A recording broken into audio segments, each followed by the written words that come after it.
Welcome students to my English class, and today's topic of discussion is John Keats's The Poetry of Earth. আমাদের সিলেবাসে যে চারটে কবিতা আছে তার মধ্যে সর্বশেষ কবিতা the poetry of earth, and it is written by John Keats, as I have mentioned earlier.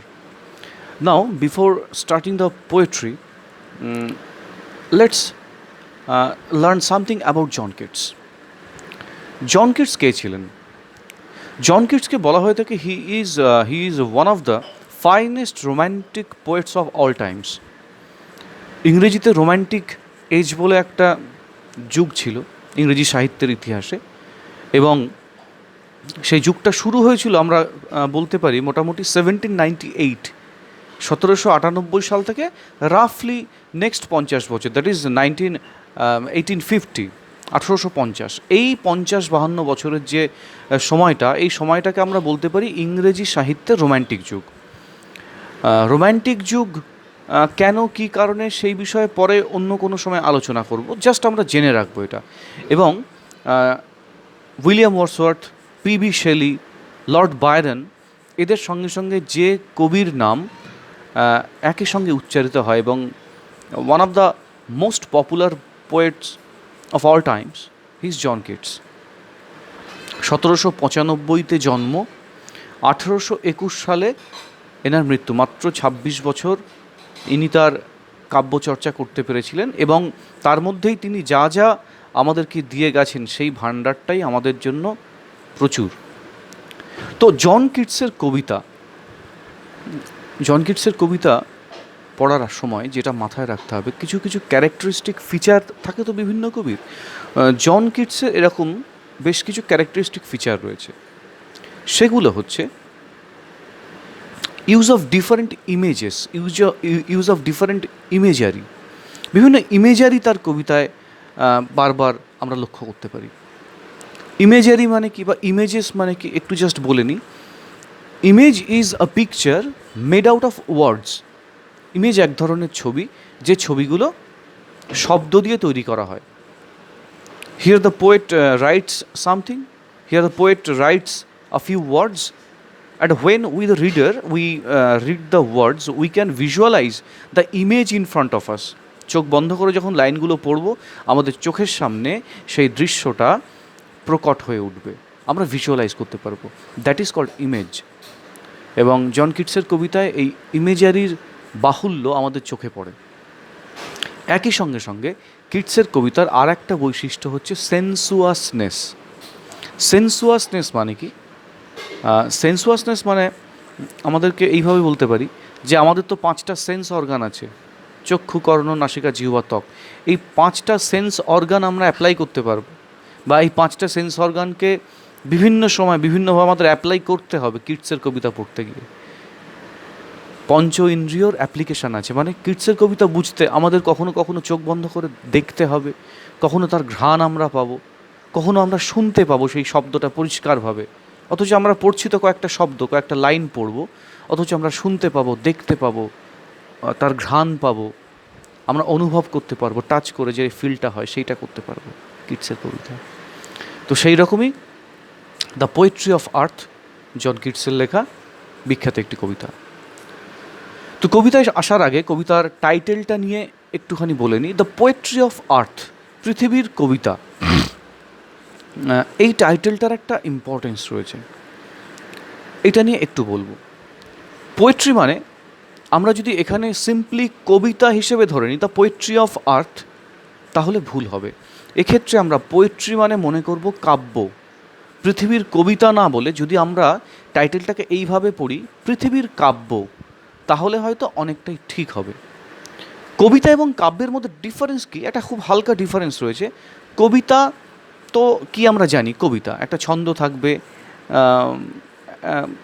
কবিতা যেমনভাবে একটা ছন্দে লেখা হবে এবং তার মধ্যে কিছু অন্তর্নিহিত অর্থ থাকবে, কিছু মেসেজেস থাকবে, দ্যাট ইজ কবিতার। কাব্য মানে তার মধ্যে একটা সুর থাকবে, একটা মিউজিক থাকবে অন্তর্নিহিত।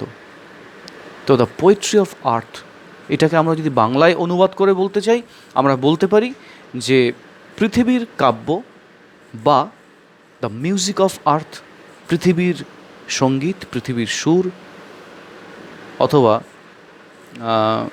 দ্য সাউন্ড অফ আর্থ, পৃথিবীর বিভিন্ন যে শব্দমালা, সেই শব্দগুলোকে আমরা এই টাইটেলটার মাধ্যমে বুঝব।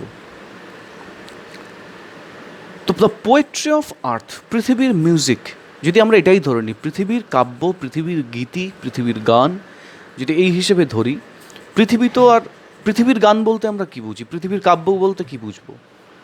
পৃথিবীর কাব্য বলতে বুঝবো এই পৃথিবী যে যে উপাদান নিয়ে তৈরি রয়েছে, অহরহ পৃথিবীতে যে যে শব্দগুলো প্রতিনিয়ত ঘটে চলেছে, সেই সব শব্দগুলো সঙ্গে নিয়ে যে মিউজিকটা কন্টিনিউয়াসলি বাজছে, যে মিউজিকটা আমরা সবসময় খেয়ালও করি না, অথচ যদি আমরা চোখটা বন্ধ করে আমরা আমাদের এই শ্রবণেন্দ্রিয়ের দিকে একটু বেশি ধ্যান দিই, আমরা কিন্তু লক্ষ্য করব কিছু না কিছু সাউন্ড সব সময় হয়ে চলেছে এবং এই সাউন্ডগুলোর কোনো শেষ নেই। আমরা যখনই চোখ বন্ধ করে কনসেন্ট্রেট করব কানের দিকে, আমরা কোনো না কোনো শব্দ পাবো।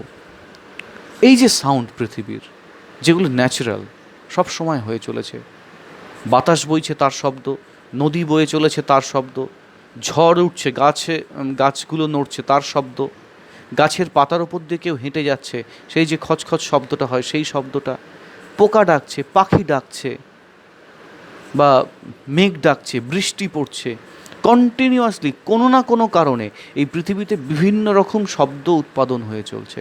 এবং not only sound but also music, তার মধ্যে একটা ডেফিনিট রিদম রয়েছে। This is called music of earth, যেটা আমাদের এই কবিতার title, the poetry of earth. এইভাবে আমরা বিষয়টাকে দেখব। তো এই কবিতায়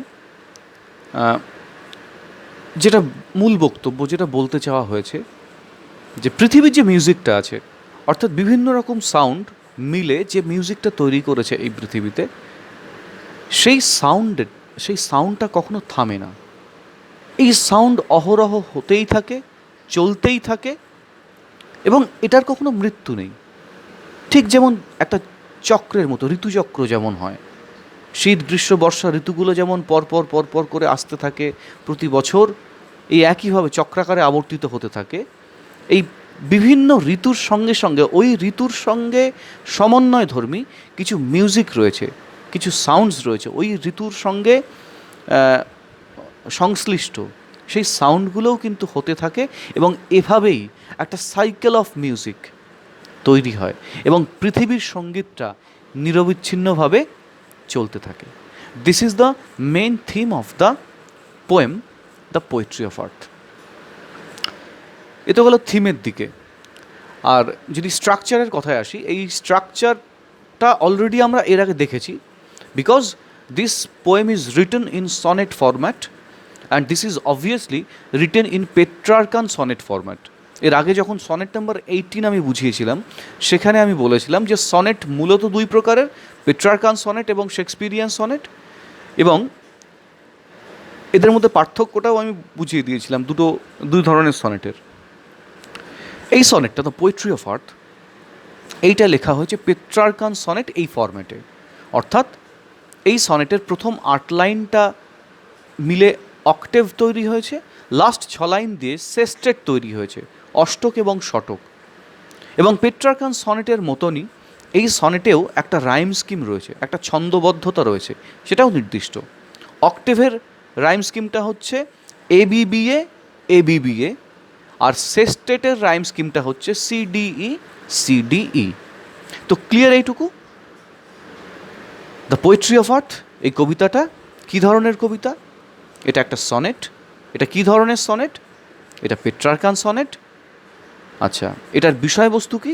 বিষয়বস্তুটা হচ্ছে পৃথিবীর যে বিভিন্ন সাউন্ডগুলো তৈরি হচ্ছে বিভিন্ন ঋতুতে, অর্থাৎ বিভিন্ন সাউন্ড দিয়ে যে মিউজিক তৈরি হচ্ছে, পৃথিবীর যে সঙ্গীত, পৃথিবীর যে গীতি, দ্য পোয়েট্রি অফ আর্থ বলতে আমরা এটাকেই বুঝব, এবং কিভাবে এই মিউজিকটা কন্টিনিউ হতে থাকে সিজন আফটার সিজন, সেইটাকেই রিয়ালাইজ করার চেষ্টা করব।